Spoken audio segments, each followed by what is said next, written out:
Hello and welcome to another episode of Breaking News Chronicles, where we dive deep into the stories making headlines around the world. This is World Info Nexus, and I'm your host Sukant Chaudhary. Today's episode is a dramatic unfolding of events from the Voronezh region in Russia. A suspected Ukrainian drone attack has sparked a chain of explosions at an ammunition depot, leading to a major evacuation effort. Buckle up as we unravel this intense situation and stay tuned for interactive questions where you can share your thoughts and answers. Let's dive in. The serene village of Solidorsky, located about 120 miles from the Ukrainian border, is now at the heart of a crisis. On a fateful night, a suspected Ukrainian drone strike targeted an ammunition storage site, setting off a series of dramatic explosions. Social media was soon ablaze with images and videos of the fiery aftermath. The initial blasts were followed by hours of secondary explosions, lighting up the night sky and creating a chaotic scene. Voronezh governor Alexander Gusev took to Telegram to announce the incident.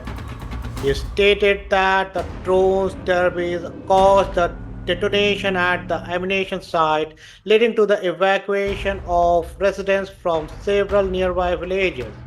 Interestingly, Gusev didn't specify which villages were evacuated, but a state of emergency was declared in the Ostogorsky district. Here is a question for you, dear listeners. How do you think the lack of specific information about the evacuated villages affects the residents and their safety? The governor mentioned that the drone had been detected and suppressed before causing its damage. But the damage assessment would only begin once the immediate consequences were dealt with. No casualties were reported, though it's worth noting that Russian authorities often downplay the impact of such strikes. As the situation unfolded, the Russian Defense Ministry reported that two drones were shot down in the Kursk and Belgorod regions overnight, although they didn't refer to drones in the Voronezh incident. This adds a layer of complexity to the situation, hinting at possible broader drone activity in the region.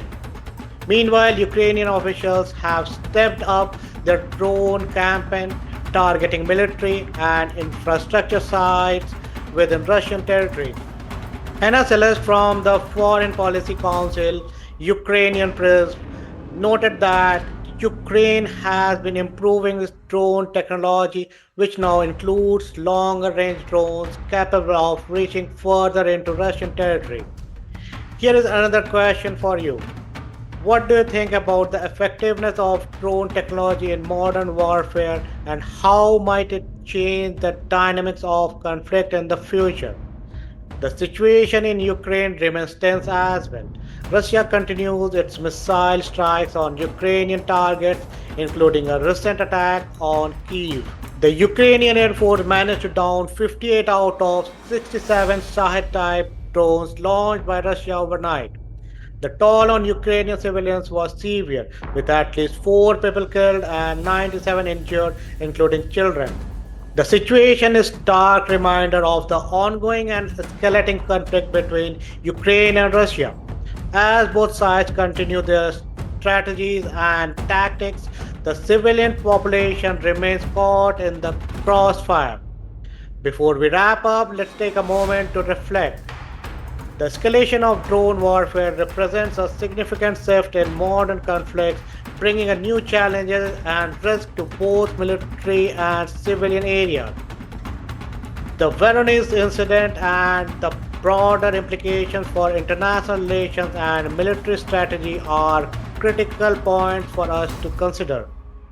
Thank you for tuning into Breaking News Chronicles. I hope you found this episode both informative and engaging.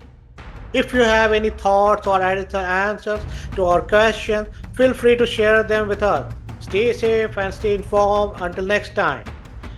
This has been World Info Nexus, and I'm your host Sukant Chaudhary. Don't forget to subscribe to our channel for more updates and deep dives into the stories shaping our world. Goodbye for now.